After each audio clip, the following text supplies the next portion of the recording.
بصورة قاف في القرآن.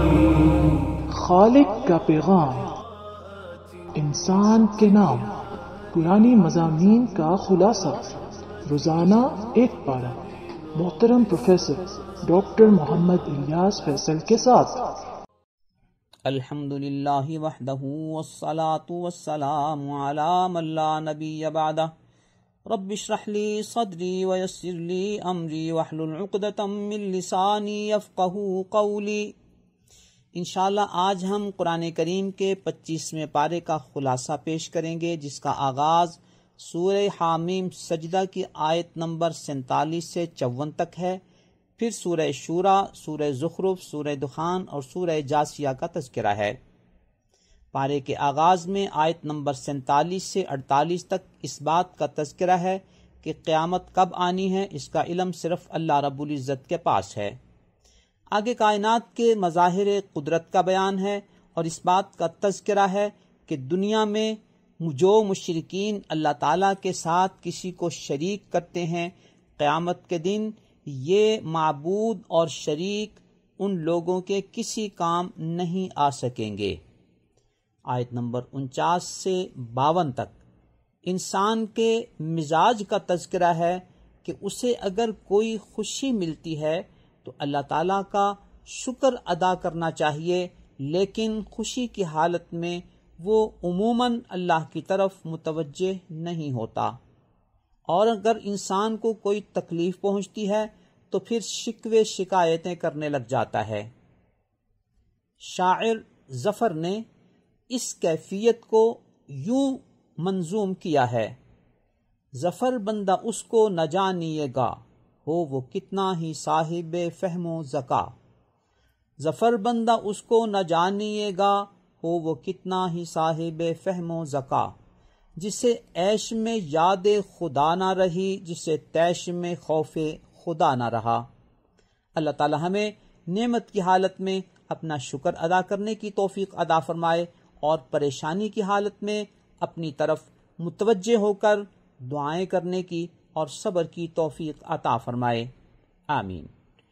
آیت نمبر 53 میں کائنات کی آفاقی نشانیوں کا تذکرہ ہے۔ اللہ فرماتے ہیں کہ قیامت سے پہلے پہلے ہم ان کائنات کے بہت سے نشانات کو دکھائیں گے۔ جیسے جیسے علم آگے بڑھ رہا ہے، اللہ تعالیٰ کی قدرت کے مظاہر سامنے آ رہے ہیں۔ یہ علم کی ایجادات نہیں، بلکہ علم کے ذریعے مظاہر کائنات کا انکشاف ہے۔ یہ زمین، یہ چاند، یہ سورج، یہ سیارے، یہ نظام شمسی، یہ کہکشاں، یہ کلسٹر، یہ سپر کلسٹر، یہ سب کے سب اللہ رب العزت کی قدرت کے نشان ہیں، جس میں کوئی اس کے ساتھ شریک نہیں ہے۔ مظاہر قدرت تو بہت بڑی چیز ہے۔ اللہ فرماتے ہیں وَفِي أَنفُسِكُمْ أَفَلَا تُبْصِرُونَ، اگر تم اپنے آپ میں بھی غور کرو تو تم دیکھتے نہیں ہو، یعنی تمہاری اپنی ذات میں اللہ تعالیٰ کی قدرت کی ایسی ایسی نشانیاں موجود ہیں کہ تم اگر ان پہ غور کرو تو اللہ کی وحدانیت کا اعتراف کرو اور اللہ کے ساتھ کسی کو شریک نہ کرو۔ انسان اگر اپنی انگلیوں کی لکیروں پر غور کرے، جس میں ہر انسان دوسرے سے مختلف ہوتا ہے، ہر انسان کی عموماً آواز دوسرے سے مختلف ہے، اس کی چال ڈھال دوسروں سے فرق رکھتی ہے، اس کی آنکھوں کا انداز ہر دوسرے شخص سے مختلف ہے، حتیٰ کہ بہت سے عالمی بینکوں میں صرف انگلیوں کے نشانوں پر اور آنکھوں کے نشانات پر اکاؤنٹ کھولے جاتے ہیں اور اس پر چیک کیش کیے جاتے ہیں اور اماؤنٹ کا لین دین ہوتا ہے۔ گویا یہ وہ نشان ہیں اور ان پر اتنا اعتماد کیا جا سکتا ہے کہ یہ کسی دوسرے انسان سے نہیں ملتی۔ یہ اللہ رب العزت کی قدرت کی نشانیاں ہیں۔ آگے سورہ شورا کا آغاز ہوتا ہے جو مکی صورت ہے، 53 آیات پر مشتمل ہے، اس کے 5 رکوع ہیں۔ اس کی آیت نمبر 38 میں اس بات کا تذکرہ ہے کہ وَأَمْرُهُمْ شُورَى بَيْنَهُمْ، یہ اللہ کے پسندیدہ لوگ وہ ہیں جو اپنے معاملات کو مشورے سے طے کرتے ہیں۔ اسی آیت کی مناسبت سے اس سورت کا نام ہی سورت شورا ہے۔ سورت کی ابتدا میں قرآن کریم کا تذکرہ ہے کہ قرآن کا دائرہ دعوت کیا ہے۔ ارشاد ہوتا ہے لِتُنذِرَ أُمَّ الْقُرَى وَمَنْ حَوْلَهَا، کہ آپ اس کے ذریعے پیغام پہنچائیں لوگوں کو جو ام القرى میں رہتے ہیں اور اس کے ارد گرد کے علاقوں میں رہتے ہیں۔ ام القرى سے مراد مکہ مکرمہ ہے، اور من حولها اس کے ارد گرد سے مراد پوری کائنات میں بسنے والے، پوری زمین پر بسنے والے لوگ مراد ہیں۔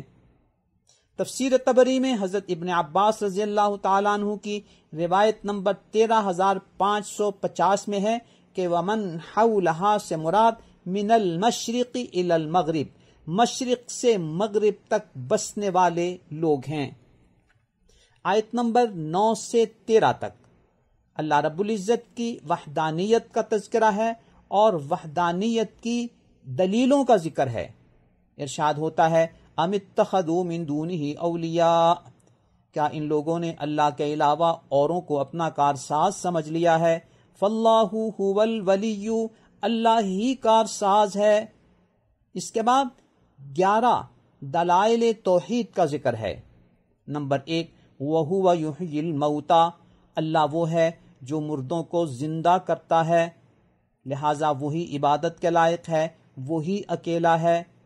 دوسری دلیل ارشاد فرمائی وَهُوَ عَلَى كُلِّ شَيْءٍ قَدِيرٌ، اللہ وہ ذات ہے جو ہر چیز پر قادر ہے، لہٰذا معبود ہونے کے لیے یہ ضروری ہے کہ وہ قادر مطلق ہو، اور وہ صرف اللہ کی ذات ہے، لہٰذا وہی عبادت کے لائق ہے۔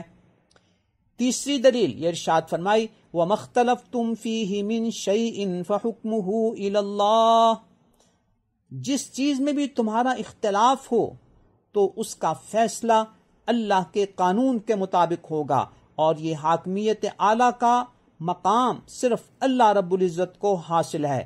ذالکم اللہ ربی، یہ ہے وہ اللہ جو میرا رب ہے۔ گویا جس ہستی کو حاکمیت اعلیٰ کا منصب حاصل ہو وہی عبادت کے لائق ہے، اور وہ صرف اللہ کی ذات ہے۔ چوتھی دلیل ارشاد فرمائی فاطر السماوات والارض جعل لکم من انفسکم ازواجا، اللہ وہ ذات ہے جس نے آسمان و زمین کو پیدا کیا، اور آسمان و زمین کو پیدا کرنے میں کوئی اللہ کا شریک نہیں ہے، لہٰذا وہی ذات واحد عبادت کے لائق ہے۔ پانچویں دلیل ارشاد فرمائی جعل لکم من انفسکم ازواجا، تم میں سے ہر ایک کے اس نے جوڑے بنائے، مذکر و مؤنث نر مادہ بنایا۔ کسی کو مذکر مؤنث بنانے میں، نر مادہ کی پیدائش میں اللہ کے علاوہ کسی کا کوئی اختیار نہیں، اور کس کا جوڑا کیسے بننا ہے، کون سا نر مادہ ہوگا، یہ سارا اختیار اللہ کے پاس ہے، اس میں اللہ کا کوئی شریک نہیں ہے۔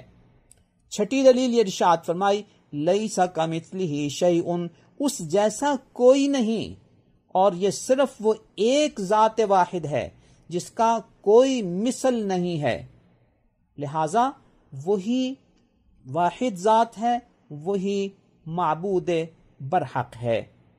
ساتویں دلیل توحید ارشاد فرمائی وَهُوَ السَّمِيعُ الْبَصِيرُ، وہ ہر بات کو سننے والا اور ہر بات کو دیکھنے والا ہے۔ کائنات کے مشرق و مغرب میں، دن اور رات میں، صبح و شام میں، کوئی شخص تنہائی میں، خلوت میں یا جلوت میں اللہ رب العزت کو اونچی آواز سے یا آہستہ آواز سے یاد کرتا ہے تو اس کو اللہ رب العزت سنتے ہیں، اور ان تمام مقامات پہ اگر کوئی شخص کوئی عمل کرتا ہے تو اللہ تعالیٰ اپنی قدرت سے اسے دیکھتے ہیں۔ یہ سمیع و بصیر ہستی وہی ذات واحد ہے، لہذا وہی عبادت کے لائق ہے۔ 8ویں دلیل ارشاد فرمائی لہو مقالید السماوات والارض، آسمان و زمین کے نظام کی کنجیاں صرف اللہ کے ہاتھ میں ہیں، اللہ کے پاس ہیں، اور یہ اختیار کسی اور کو نہیں ہے کہ کائنات کے اس نظام میں مداخلت کرے کہ سورج مشرق سے نکلتا ہے کوئی اسے مغرب سے نکال دے، چاند کس وقت طلوع ہوتا ہے، ستارے کہاں کہاں گردش کرتے ہیں، کسی کو اس نظام کے چلانے میں نہ کوئی دخل اندازی ہے اور نہ کوئی اسے تبدیل کر سکتا ہے۔ یہ اختیار جب اللہ کے ہاتھ میں ہے تو یہ عظیم نظام پیدا کرنے والی ذات اور اس کو چلانے والی ذات وہی معبود واحد اور معبود برحق ہے۔ 9ویں دلیل ارشاد فرمائی یبسط الرزق لمن یشاء ویقدر، جس کو چاہے کھلا رزق دے، جس کو چاہے تھوڑا رزق دے۔ یہ امیری اور غریبی کا معیار قائم کرنے والی ہستی اور ذات صرف اللہ رب العزت کی ہے۔ وہ چاہے تو بادشاہوں کو فقیر کر دے، چاہے تو فقیروں کو بادشاہ بنا دے، امیروں کو غریب کر دے، غریبوں کو امیر کر دے۔ یہ وہ صورتحال ہے جسے ہم صبح و شام اپنے معاشرے میں دیکھتے ہیں، اور یہ طاقت صرف اللہ کے ہاتھ میں ہے۔ 10ویں دلیل ارشاد فرمائی انہ بکل شیء علیم، یہ وہ ذات ہے جسے ہر چیز کا علم ہے، اور یہ علم پوری کائنات کی ہر چیز کا علم صرف اللہ کے پاس ہے، اس کے علاوہ کسی کے پاس نہیں ہے۔ 11ویں دلیل ارشاد فرمائی شرع لکم من الدین، اللہ وہ ذات ہے جس نے تمہیں دین دیا، جس دین کے معیار پر تمہاری دنیا کی فلاح و کامیابی اور آخرت کی نجات کا معیار ہے۔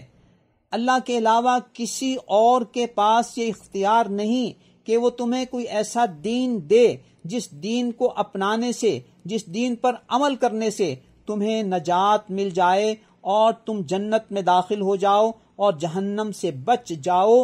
ان الدین عند اللہ الاسلام، اللہ کے نزدیک صرف اسلام ہی دین ہے۔ ومن یبتغی غیر الاسلام دینا فلن یقبل منہ، دین اسلام کے علاوہ اگر کوئی کسی اور دین پر عمل کرے گا تو اسے ہرگز اللہ تعالیٰ قبول نہیں کریں گے، چونکہ وہ اللہ کا دیا ہوا دین نہیں ہے۔ یہ 11 صفتیں صرف اللہ ہی کے پاس ہیں، لہٰذا اللہ ہی معبود برحق ہے، اللہ ہی توحید کے مقام پر فائز ہے، جس کا ہم نے اپنے کلمے میں اعتراف کیا ہے، اور یہ ہمارا عقیدہ ہے لا الہ الا اللہ محمد الرسول اللہ، اللہ کے علاوہ اور کوئی معبود نہیں، اور نبی اکرم صلی اللہ علیہ وسلم اللہ کے رسول ہیں۔ اللہ تعالیٰ ہمیں اسی کلمے والے عقیدے پر زندہ رکھے اور کلمے والے عقیدے پر ہمیں موت عطا فرمائے، آمین۔ اس سورت کی آیت نمبر 14 سے 15 تک اس بات کا تذکرہ ہے کہ قیامت کے دن جو بھی فیصلہ ہے وہ اللہ تعالیٰ نے کرنا ہے، لہٰذا اللہ کے دین پر قائم رہو اور اسی کی طرف لوگوں کو بلاؤ۔ فَلِذَلِكَ فَادْعُ وَاسْتَقِمْ، اسی دین پر قائم رہو اور اسی کی طرف لوگوں کو بلاؤ۔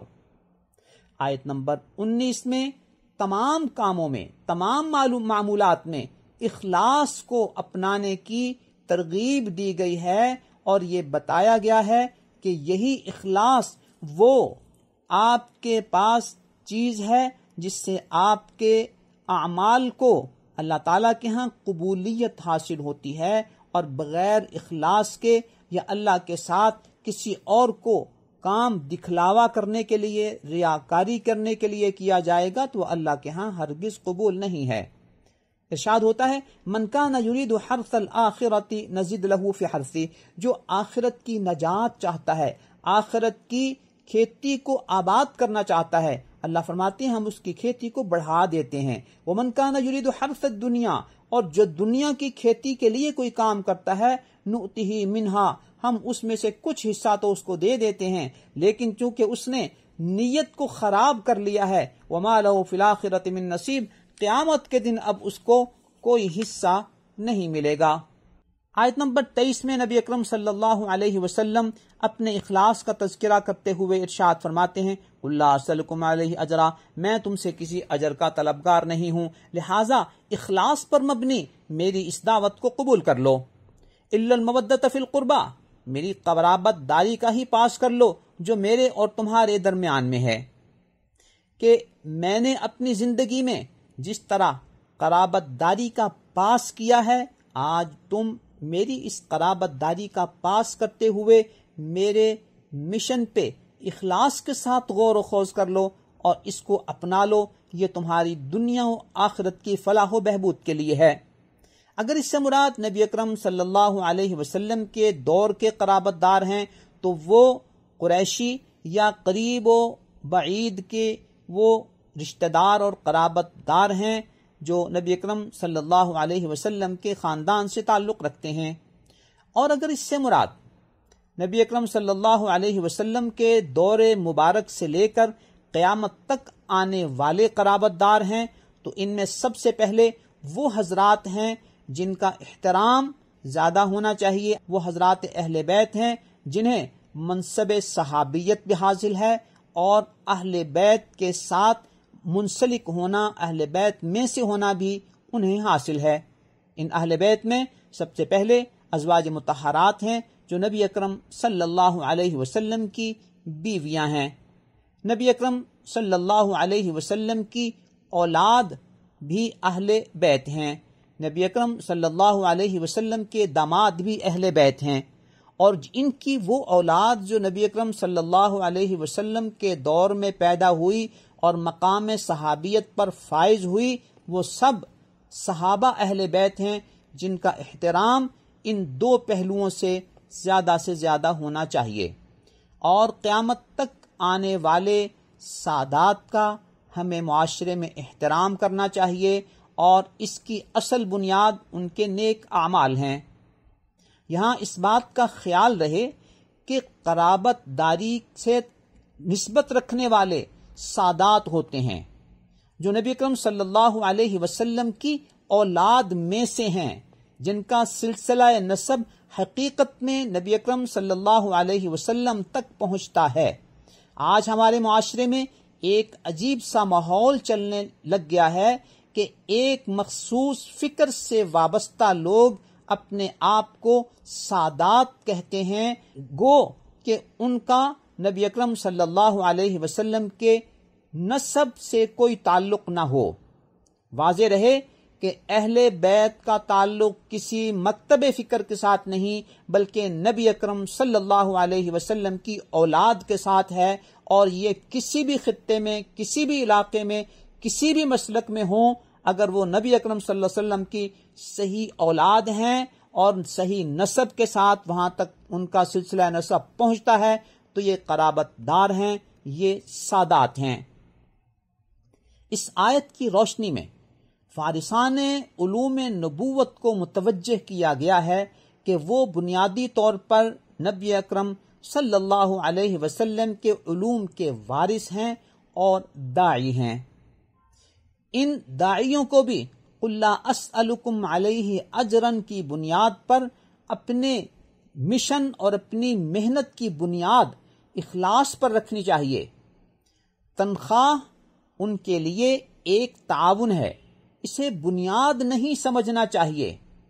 یہ تنخواہ ان کے مقتدیوں، شاگردوں اور مساجد و مدارس کی انتظامیہ کی ذمہ داری ہے کہ وہ اس کا خیال رکھیں، لیکن وارثان علوم نبوت اس کو ساز باز کا ذریعہ نہ بنائیں، اسے بنیاد نہ بنائیں تاکہ ان کا اخلاص اور قبولیت متاثر نہ ہو۔ آیت نمبر 27 میں اللہ تعالیٰ نے ایک نظام کا بیان فرمایا ہے کہ میں نے کچھ لوگوں کو امیر بنایا، کچھ لوگوں کو غریب بنایا، اس لیے کہ اللہ تعالیٰ اگر رزق کی کشادگی سب لوگوں پر کر دیتے تو یہ لوگ باغی بن جاتے، لہٰذا اللہ تعالیٰ نے اس رزق کو ایک مخصوص اندازے کے مطابق لوگوں پر نازل کیا ہے تاکہ توازن قائم رہے۔ آیت نمبر 30 میں اس بات کا تذکرہ ہے کہ دیکھو خیال رکھو تمہیں جو بھی مصیبت یا تکلیف پہنچتی ہے یہ بنیادی طور پر تمہارے اعمال کا نتیجہ ہے۔ واضح رہے کہ اللہ تعالیٰ تو بہت ساری چیزوں کو معاف کر دیتے ہیں، تمہیں یہ مصیبتیں تو نظر آتی ہیں لیکن تمہیں وہ اپنے اعمال یاد نہیں آتے جن اعمال کی وجہ سے تمہیں ان مشکلات کا سامنا کرنا پڑا ہے۔ گویا دنیا میں مشکلات و مصائب کے آنے کا ایک سبب تو انسان کے اعمال ہوتے ہیں، دوسری چیز کبھی کبھی مشکلات و مصائب آتے ہیں انسان کے امتحان کے لیے کہ کیا یہ انسان اللہ کی طرف متوجہ ہوتا ہے یا نہیں، اور کبھی کبھی یہ آزمائش اور ابتلا انسان کے لیے آتی ہے اس کے دنیا و آخرت کے مقامات کو بلند کرنے کے لیے۔ لہٰذا خوشی و غمی میں ہر حال میں ہمیں اللہ کی طرف متوجہ ہونا چاہیے اور اپنا احتساب کرنا چاہیے۔ آیت نمبر 36 سے آیت نمبر 43 تک اس بات کا تذکرہ ہے کہ دنیا بے ثبات ہے، اور یہ دنیا کی بے ثباتی ہے اور اللہ کے ہاں جو کچھ انعامات ہیں وہ باقی رہنے والے ہیں اور وہ بہت بہتر ہیں۔ یہ کن لوگوں کو ملیں گے؟ 9 صفات کے لوگ بیان فرمائے کہ جن میں یہ 9 صفتیں ہوں گی، یہ اللہ کے باقی رہنے والے انعامات ان لوگوں کو ملیں گے۔ نمبر 1 للذین آمنوا، یہ اللہ کے انعامات ان لوگوں کو ملیں گے جو ایمان لائے۔ نمبر 2 وعلی ربہم یتوکلون، اور وہ اپنے اللہ پر توکل کرنے والے ہیں۔ نمبر 3 والذین یجتنبون کبائر الاثم والفواحش، اور وہ لوگ جو بڑے بڑے گناہوں سے اور فحش کاموں سے بچ کر رہتے ہیں۔ چوتھی صفت ان کی کیا ہے؟ وَإِذَا مَا غَضِبُوا هُمْ يَغْفِرُونَ، اور جب انہیں غصہ آ جاتا ہے تو وہ معاف کر دیتے ہیں، درگزر کر دیتے ہیں۔ 5ویں صفت ارشاد فرمائی وَالَّذِينَ اسْتَجَابُوا لِرَبِّهِمْ، جو اللہ کی باتوں کو مانتے ہیں۔ 6ٹھی صفت وَأَقَامُوا الصَّلَاةَ، نماز کو قائم رکھتے ہیں، نماز کی پابندی کرتے ہیں۔ 7ویں صفت ارشاد فرمائی وَأَمْرُهُمْ شُورَى بَيْنَهُمْ، اور اپنے معاملات کو مشورے سے چلاتے ہیں۔ 8ویں صفت ارشاد فرمائی وَمِمَّا رَزَقْنَاهُمْ يُنْفِقُونَ، اور ہم نے جو رزق ان کو دیا ہے اس میں سے خرچ کرتے ہیں، صدقہ و خیرات کرتے ہیں۔ اور 9ویں صفت یہ ارشاد فرمائی وَالَّذِينَ إِذَا أَصَابَهُمُ الْبَغْيُ هُمْ يَنْتَصِرُونَ، اور اگر کوئی ان کے ساتھ زیادتی کرتا ہے تو وہ مناسب معاملہ کرتے ہیں۔ یہاں ایک بات ہمارے پیش نظر رہنی چاہیے کہ یہاں بتایا گیا ہے وَجَزَاءُ سَيِّئَةٍ سَيِّئَةٌ مِثْلُهَا، کہ برائی کا بدلہ اسی طرح کے انداز پر ہو سکتا ہے۔ اگر کسی نے کسی کے ساتھ زیادتی کی ہے تو اس حد تک اس کا انتقام لینے کی اجازت ہے، لیکن اس سے اونچا درجہ کیا ہے؟ فَمَنْ عَفَا وَأَصْلَحَ فَأَجْرُهُ عَلَى اللَّهِ، جس نے معاف کر دیا، جس نے صلح کر لی، اللہ اس کا اجر دیں گے۔ گویا انتقام لینے کی وجہ سے اس کو جو اجازت دی گئی ہے لیکن انتقام کی بجائے وہ معاف کر دیتا ہے تو اللہ تعالیٰ اپنے پاس سے اس کا اجر دیں گے، لیکن یہ بات ذہن میں رہے کہ کسی کے ساتھ زیادتی نہیں کرنی، یعنی جسنا اس نے زیادتی کی ہے اس سے بڑھ کر زیادتی کریں گے تو ان اللہ لا يحب الظالمین، اللہ ظلم کرنے والوں کو پسند نہیں کرتے۔ ارشاد فرمایا گیا کہ اگر کوئی صبر کرتا ہے اور زیادتی کی بجائے اس کو معاف کر دیتا ہے تو یہ اعلیٰ درجے کا مقام ہے۔ تو گویا کسی سے انتقام ایک حد تک لینے کی اجازت ہے جس حد تک اس نے زیادتی کی ہے، لیکن معاف کر دینا وہ زیادہ بہتر ہے۔ ہم رمضان کے دنوں سے آج کل گزر رہے ہیں، لیلۃ القدر کے آمد ہے، لہٰذا ان دنوں میں ہمیں کوشش کرنی چاہیے، ان راتوں میں کوشش کرنی چاہیے کہ اگر کسی مسلمان کے ساتھ ہمارے معاملات میں اتار چڑھاؤ ہے، ناراضگی ہے، ہم ایک دوسرے کو معاف کر دیں اور اپنے دلوں سے بغض و کینہ اور کدورت کو نکال دیں تاکہ لیلۃ القدر کے فضائل جو ہیں وہ ہمیں حاصل ہو جائیں، اور اللہ تعالیٰ اس رات میں شرک کرنے والوں کو معاف نہیں کرتے، اپنے دلوں میں بغض رکھنے والوں کو، کدورت رکھنے والوں کو معاف نہیں کرتے۔ لہٰذا اس رات کی فضیلت اور پورے سال کے شب و روز میں اللہ رب العزت کے مغفرت کے بہت سارے وعدے ہیں، لیکن وہ شرک اور قدورت والوں کو حاصل نہیں ہوتے، لہٰذا ہمیں اپنے دلوں کو صاف رکھنا چاہیے۔ آیت نمبر 49 سے 50 تک اللہ رب العزت نے اپنی قدرت کا ذکر کرتے ہوئے فرمایا، وَلِلَّهِ مُلْكُ السَّمَاوَاتِ وَالْأَرْضِ، آسمان و زمین کی بادشاہی اللہ کے پاس ہے، اس بادشاہی میں اللہ کا کوئی شریک نہیں۔ آگے اللہ نے اپنی قدرت کا ایک منظر اور ایک مظہر کا ذکر کیا کہ تمہیں اولاد دینے میں اللہ ہی کا اختیار ہے، کسی اور کا کوئی اختیار نہیں۔ اللہ جسے چاہتا ہے بیٹی دیتا ہے، جسے چاہتا ہے بیٹے دیتا ہے، جسے چاہتا ہے بیٹے بیٹیاں دیتا ہے، جسے چاہتا ہے اولاد نہیں دیتا۔ گویا یہ سارے کے سارے اللہ رب العزت کی قدرت کے مظاہر ہیں، اس میں کسی غیر کا کوئی دخل نہیں۔ لہٰذا اولاد کو مانگنا ہو اللہ سے مانگنا، اللہ کے علاوہ کسی اور درگاہ یا بارگاہ پہ جا کے تم اولاد مانگو گے تو یہ شرک ٹھہرائے گا جو لا الہ الا اللہ محمد الرسول اللہ کے عقیدے سے متصادم ہے۔ آگے سورہ زخرف کا آغاز ہو رہا ہے جو 79 آیات پر مشتمل ہے اور اس کے 7 رکوع ہیں۔ سورت کے آغاز میں قرآن کریم کا تذکرہ ہے اور مظاہر قدرت کا ذکر ہے۔ ان مظاہر قدرت میں ایک بات یہ ہے کہ اللہ تعالیٰ نے تمہیں ایک جگہ سے دوسری جگہ تک پہنچنے کے لیے سواری کی جو نعمت دی ہے، اس سواری کی تسخیر یہ اللہ تعالیٰ کی قدرت سے ہے اور یہ اللہ کی نعمت ہے۔ یہ سواری جانور پر ہو، خچر، گھوڑے، اونٹ، ہاتھی، یہ سب کے سب ایک بنی آدم اور ایک انسان کے ہاتھ میں دی گئی لگام کے تابع ہوتے ہیں۔ یہ سب اللہ کی قدرت سے ہے، وگرنہ یہ جانور اپنی طاقت کے اعتبار سے انسان سے زیادہ قوی ہیں، لیکن اللہ نے انہیں ہمارا تابع بنا دیا ہے۔ اگر کوئی انسان بائک، گاڑی، بحری جہاز یا ہوائی جہاز کا سفر کرتا ہے تو اس کا ڈرائیور بخوبی جانتا ہے کہ اس وقت میں صرف اور صرف اللہ کے اعتماد پر سفر کر رہا ہوں، مجھے کوئی پتہ نہیں کہ کب یہ گاڑی پھسل جائے یا کوئی حادثہ واقع ہو جائے۔ بحری جہاز میں سفر کرنے والے ہر وقت اس بات کا خدشہ محسوس کرتے ہیں کہ کب کسی بڑے طوفان کا سامنا ہو جائے اور جہاز کا وجود ہی خطرے میں پڑ جائے۔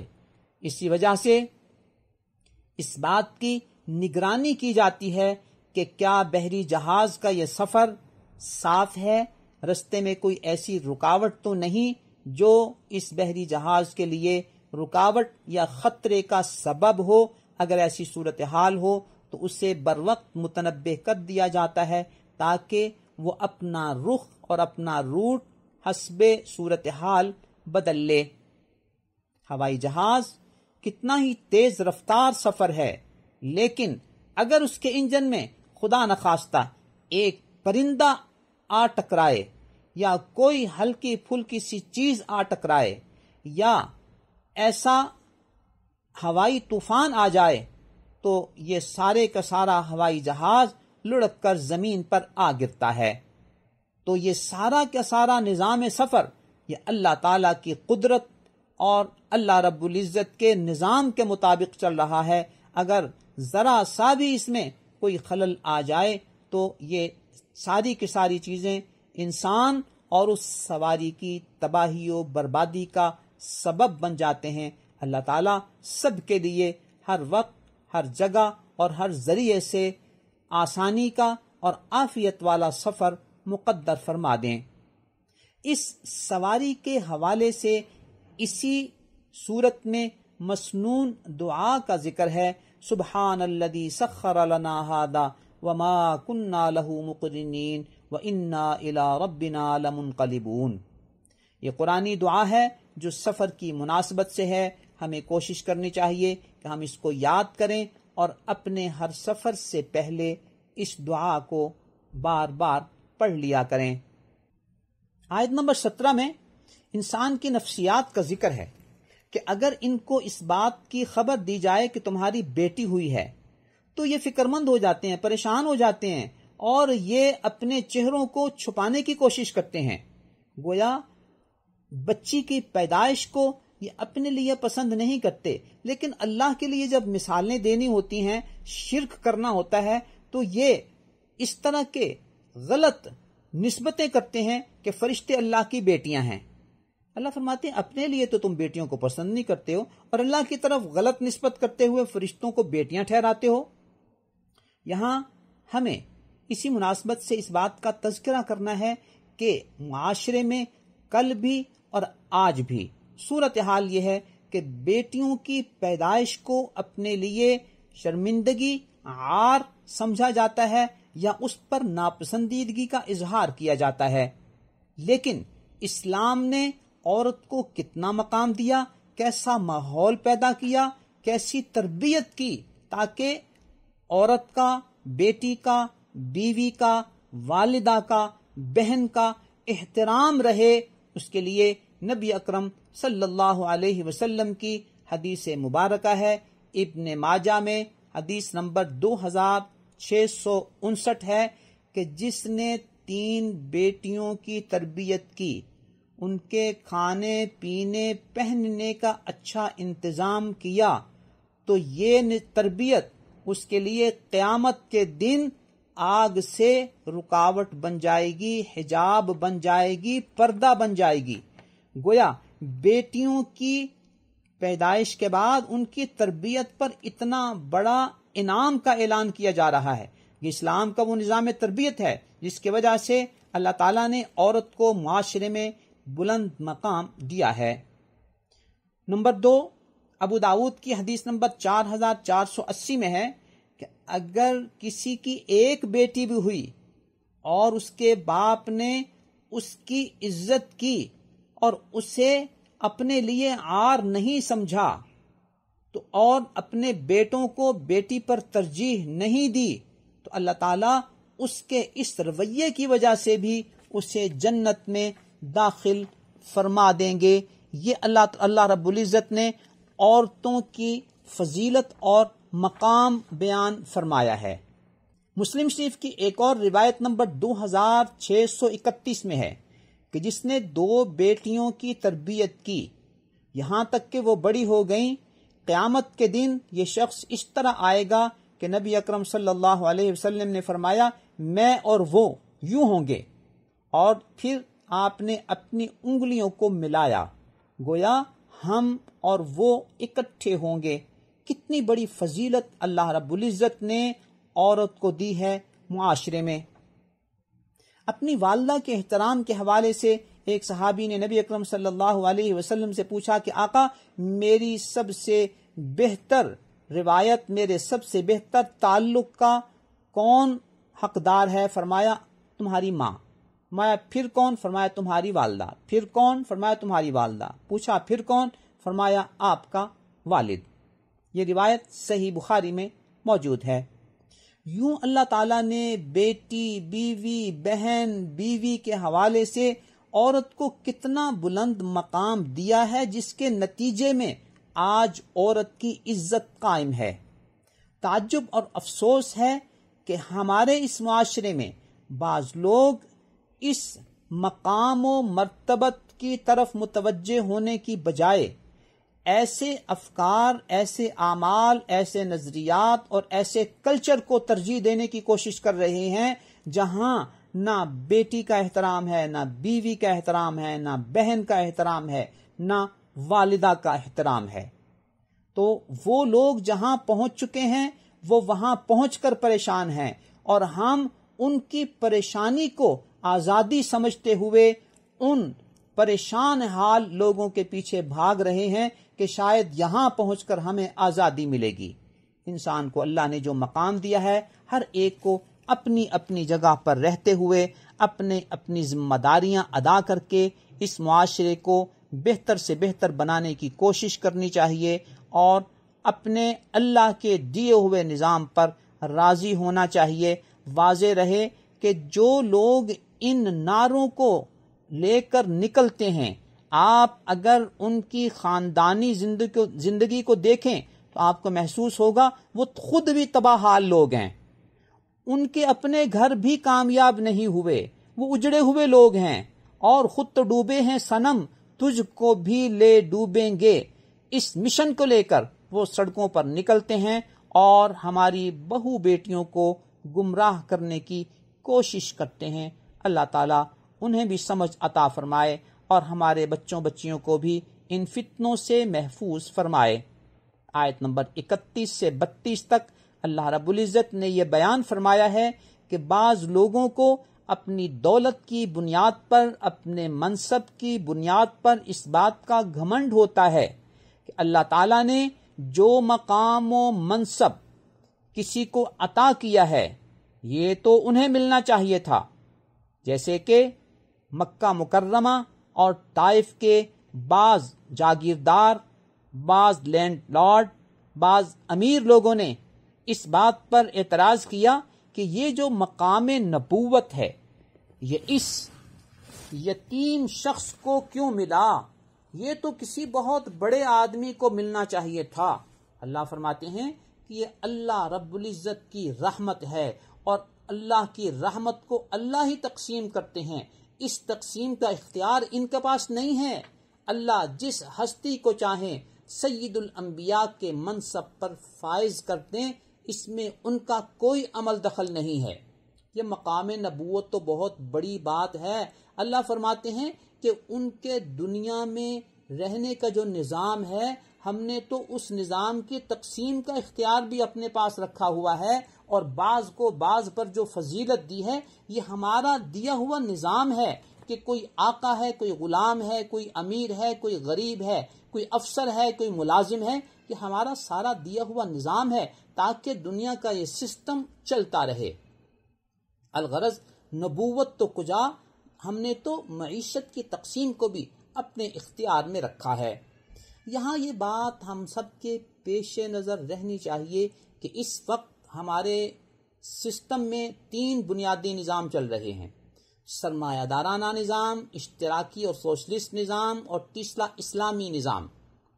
سرمایہ دارانہ نظام میں ملکیت کی مکمل آزادی ہے، جیسے چاہو جہاں چاہو کماؤ اور خرچ کرو، کوئی کسی قسم کی پابندی نہیں، کسی کے ساتھ ظلم ہوتا ہے، کسی کے ساتھ زیادتی ہوتی ہے، غریب پستا ہے، غریب کا استحصال ہوتا ہے، یہ نظام اس کے لیے کوئی رکاوٹ پیدا نہیں کرتا۔ نتیجہ یہ ہوتا ہے کہ امیر امیر سے امیر تر اور غریب غریب سے غریب تر ہوتا رہتا ہے۔ اس نظام سے تنگ آنے کے بعد ایک سوشلسٹ نظام معرض وجود میں آیا جس نے ملکیت کا ایسا نظام پیش کیا کہ کسی شخص کو انفرادی ملکیت کی اجازت نہیں ہونی چاہیے، بلکہ ملکیت اپنی اسٹیٹ کے پاس ہو اور اسٹیٹ اپنے معاشرے کے افراد کو ان کی ضرورت کے مطابق چیزیں مہیا کرے۔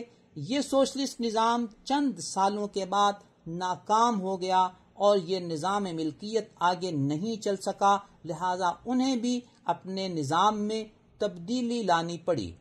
تیسرا نظام اسلامی نظام ملکیت ہے، جس میں کچھ حدود و قیود ہیں جن کی بنیاد پر انسان کو کچھ اختیارات بھی ملتے ہیں اور کچھ پابندیاں بھی ہوتی ہیں جو فطرت کے عین مطابق ہیں، جس کا نتیجہ یہ ہوتا ہے کہ اس کی دولت اس تک محدود نہیں ہوتی، بلکہ امیر و غریب میں دولت کا سرکل جاری رہتا ہے۔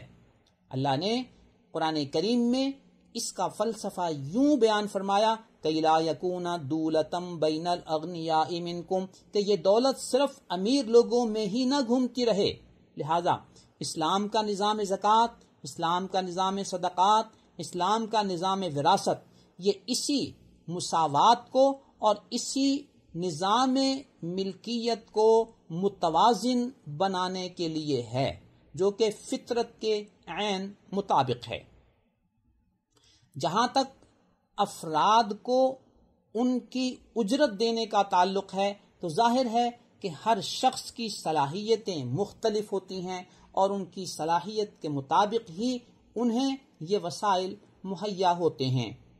ایک عالم اور ایک جاہل، ایک محنتی اور ایک سست، ایک طاقتور اور ایک کمزور، ایک ذہین اور ایک کند ذہن، ایک آفیسر اور ایک مزدور، ان سب کی صلاحیتیں ایک دوسرے سے مختلف ہیں، لہذا ان کو ان کی اجرت بھی ان کی صلاحیت کے مطابق دی جاتی ہے، دی جانی چاہیے۔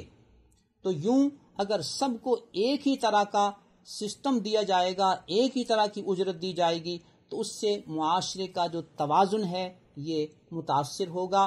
لہذا سرمایہ دارانہ نظام میں بھی ظلم موجود ہے اور سوشلسٹ نظام بھی ناکام ہو چکا، اور اسلامی نظام ملکیت ہی وہ متوازن نظام ہے جو اسے عدل مہیا کرتا ہے اور انصاف مہیا کرتا ہے۔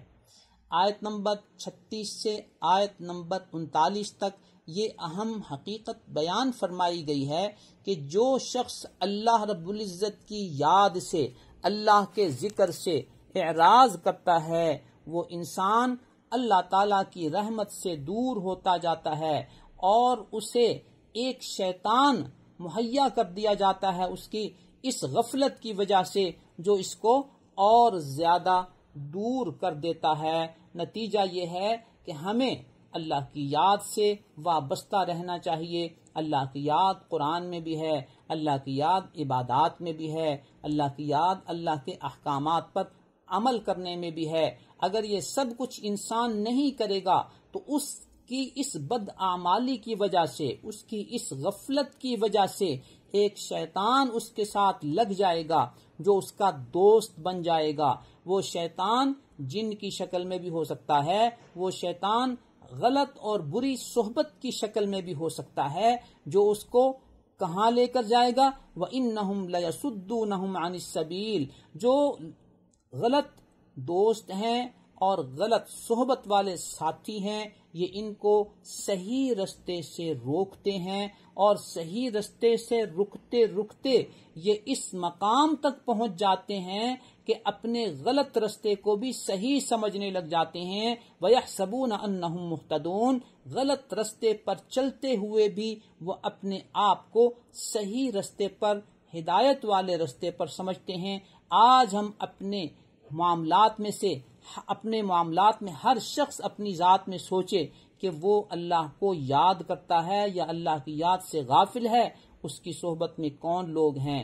یہ وہ لوگ ہوں گے جن کے بارے میں اللہ فرماتے ہیں حتیٰ اذا جاءنا، جب وہ قیامت کے دن ہمارے پاس آئیں گے تو اس وقت اس بری صحبت کے بارے میں کہیں گے یا لیت بینی و بینک بعد المشرقین فبئس القرین، کاش میرے اور تمہارے درمیان اتنی دوری ہوتی جتنی مشرق و مغرب کے درمیان دوری ہے، یعنی تم میرے دوست نہ ہوتے۔ اس وقت ان صحبتوں سے، ان دوستیوں سے انسان بیزاری کا اعلان کرے گا۔ اللہ تعالیٰ نے دنیا میں ہمیں انجام بتا دیا، لہٰذا ہم میں سے ہر شخص کو اپنی صحبت کے بارے میں، اپنی غفلت کے بارے میں نظر ثانی کرنی چاہیے۔ اللہ فرماتے ہیں وَلَن يَنفَعَكُمُ الْيَوْمَ إِذ ظَلَمْتُمْ، آج تمہاری یہ بیزاری تمہیں فائدہ مند نہیں دے گی۔ إِنَّكُمْ فِي الْعَذَابِ مُشْتَرِكُونَ، آج سب کو عذاب ملے گا۔ اللہ تعالی ہمیں قرآنی تعلیمات کے ساتھ وابستہ رکھے، نماز کی پابندی کی۔ آیت نمبر 46 سے 56 تک حضرت موسیٰ علیہ السلام اور فرعون کا تذکرہ ہے۔ فرعون کے اس تذکرے میں یہ بتایا گیا فاستخف قومہ فاطاعوہ، اس نے اپنی قوم کو بیوقوف بنایا اور لوگوں نے اس کی پیروی کر لی، اس کی بات مان لی۔ یہ لوگ فاسق لوگ تھے جنہوں نے فرعون کی بات مانی، اللہ کی تعلیمات سے دور ہونے والے لوگ تھے۔ فرعون نے دعویٰ کیا تھا کہ میں خدا ہوں۔ کتنا غلط دعویٰ ہے کہ ایک انسان جو اپنی ماں کے بطن سے پیدا ہوا، جو معاشرے میں تربیت حاصل کر کے ایک نوجوان شخص بنا، اب وہی دعویٰ کرنے لگ جائے کہ میں تمہارا خدا ہوں۔ لیکن اس نے جب خدائی کا دعویٰ کیا تو اتنے غلط، جھوٹ اور باطل دعوے میں بھی لوگوں نے اس کی پیروی کر لی۔ یہ ہمارے معاشرے کے ایک نظام کی طرف اشارہ کیا جا رہا ہے کہ تمہارے معاشرے میں بہت سے وہ لیڈر تمہارے ساتھ ایسے دعوے کر کے تمہیں قائل کر لیتے ہیں کہ تم اپنی عقل سے کام لینے کی بجائے ان کے ان دعووں پر اعتماد کر لیتے ہو اور ان کی پیروی کر لیتے ہو، ان کے ساتھ وابستہ ہو جاتے ہو۔ نتیجہ یہ ہوتا ہے کہ وہ خود بھی تباہ ہوتے ہیں اور تمہیں بھی تباہ کرتے ہیں۔ اس صورتحال کو آج ہم اپنے معاشرے کی سطح پر پرکھیں تو ہمیں اونچے لیول پر، درمیانی لیول پر اور لو لیول پر یہ ساری کی ساری صورتحال نظر آئے گی کہ معاشرے کے کون کون لوگ ہیں جو ہمارے سامنے ایسے پلان پیش کرتے ہیں جن کو ہم مان لیتے ہیں اور یہ سمجھتے ہیں کہ یہ ہمارے لیے دودھ کی نہریں بہا دیں گے، لہذا ہم ان کی ہر صحیح غلط بات میں ان کی تائید کرتے ہیں۔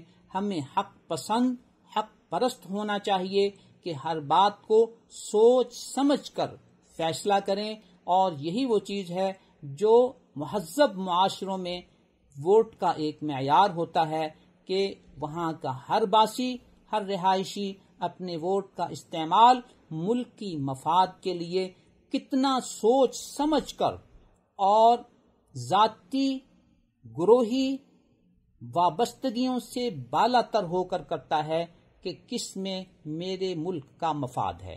اللہ تعالی ہمیں بھی اپنے اس حق کو اپنی ملک و ملت کے مفاد میں استعمال کرنے کی توفیق عطا فرمائے۔ آیت نمبر 57 سے 65 تک حضرت عیسیٰ علیہ السلام کا تذکرہ ہے۔ یہیں پہ آیت نمبر 61 میں یہ فرمایا گیا وَإِنَّهُ لَعِلْمٌ لِلسَّاعَةِ، اور وہ نشان ہے قیامت کا۔ حضرت عیسیٰ علیہ السلام کو یہاں قیامت کا نشان بتایا گیا ہے۔ صحیح ابن حبان کی حدیث نمبر 6817 میں ہے، حضرت ابن عباس رضی اللہ تعالیٰ عنہ راوی ہیں کہ وَإِنَّهُ لَعِلْمٌ لِلسَّاعَةِ سے مراد حضرت عیسیٰ بن مریم کا قیامت سے پہلے نزول ہے۔ یہ صحیح روایت ہے۔ امام طحاوی نے شرح مشکل الآثار حدیث نمبر 987 میں بھی یہی بیان فرمایا ہے۔ وہاں نزول عیسیٰ کی بجائے حضرت عیسیٰ علیہ السلام کے خروج کا ذکر ہے کہ وہ آسمانوں سے نکل کر آئیں گے۔ مستدرک حاکم کی حدیث نمبر 3003 میں بھی اسی بات کا ذکر ہے، جس کے بارے میں امام حاکم کہتے ہیں صحیح الاسناد، یہ حدیث صحیح الاسناد ہے اور امام ذہبی بھی ان کی تائید کرتے ہیں۔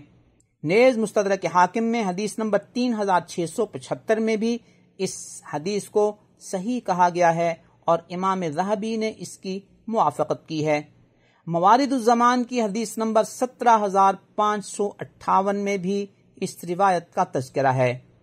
مصنف ابن ابی شیبہ کی حدیث نمبر 31874 میں بھی یہ روایت حضرت ابن عباس رضی اللہ تعالیٰ عنہ سے موقوفاً منقول ہے۔ شیخ البانی نے اپنی التعلیقات الحسان علی صحیح ابن حبان حدیث نمبر 6768 میں اس روایت کو حسن صحیح کہا ہے۔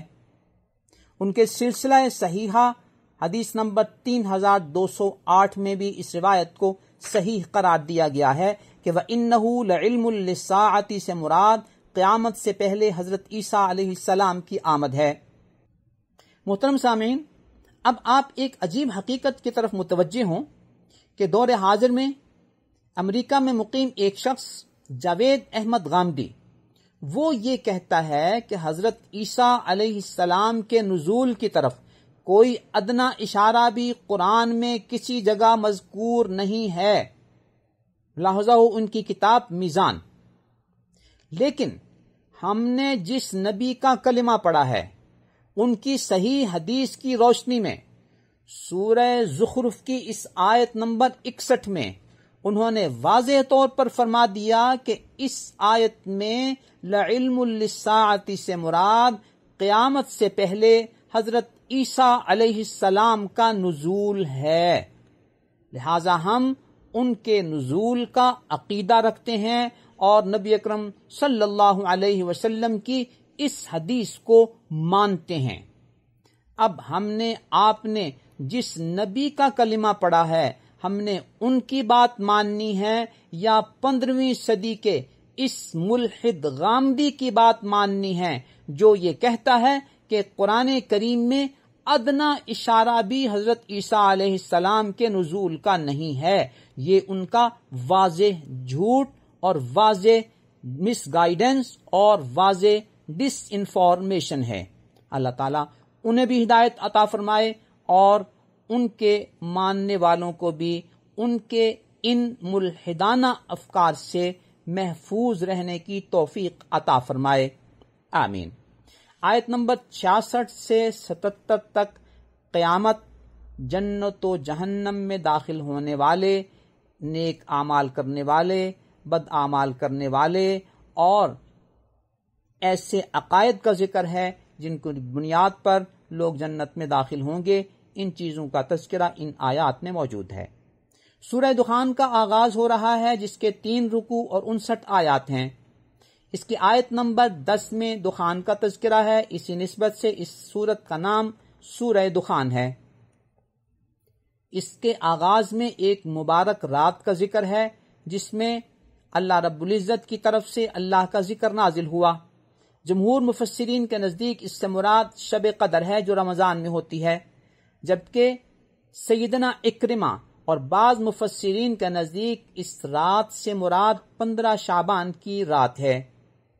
سورت کے آغاز میں نزول قرآن، مظاہر قدرت، قیامت کا تذکرہ ہے۔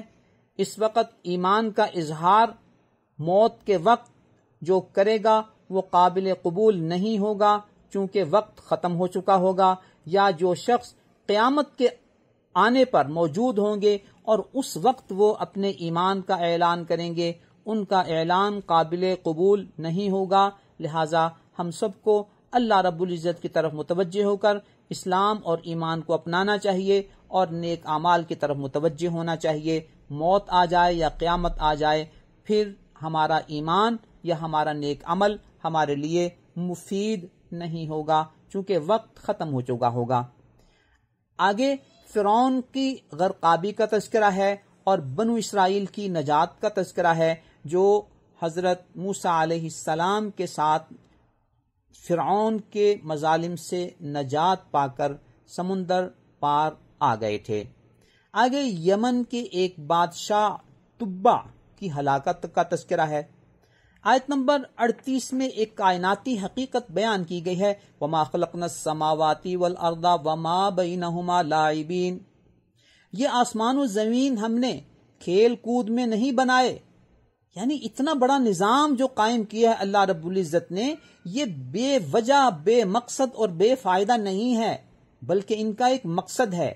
یہ سارے کا سارا نظام جن و انسان اور ان سے وابستہ چیزوں کے لیے پیدا کیا گیا ہے اور ان کو اللہ کی عبادت کے لیے پیدا کیا گیا ہے۔ وَمَا خَلَقْنَا الْجِنَّ وَالْإِنسَ إِلَّا لِيَعْبُدُونَ۔ جن و انسان کو میں نے اپنی عبادت کے لیے پیدا کیا ہے، اور یہ آسمان و زمین کا نظام جن و انسان کی سہولت کے لیے میں نے پیدا کیا ہے۔ ہمیں اس کائناتی حقیقت کو ہمیشہ پیش نظر رکھنا چاہیے۔ آیت نمبر 43 سے آیت نمبر 49 تک اہل جنت پر انعامات کا تذکرہ ہے اور اہل جہنم پر سختیوں کا تذکرہ ہے۔ اللہ ہمیں جنت کے انعامات عطا فرمائے اور جہنم کی سختیوں سے ہمیں محفوظ فرمائے۔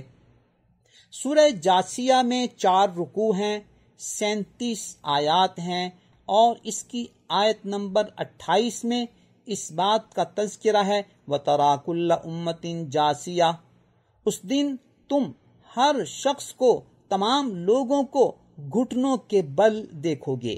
اس جاسیہ لفظ کی وجہ سے اس سورت کا نام سورت جاسیہ ہے۔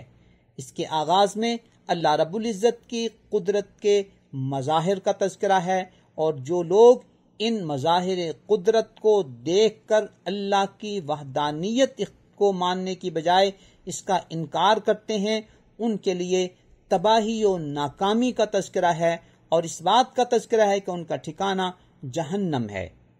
نیز ایک کائناتی حقیقت بتائی گئی کہ نیک اور بد برابر نہیں ہو سکتے، اہل توحید اور اہل شرک برابر نہیں ہو سکتے۔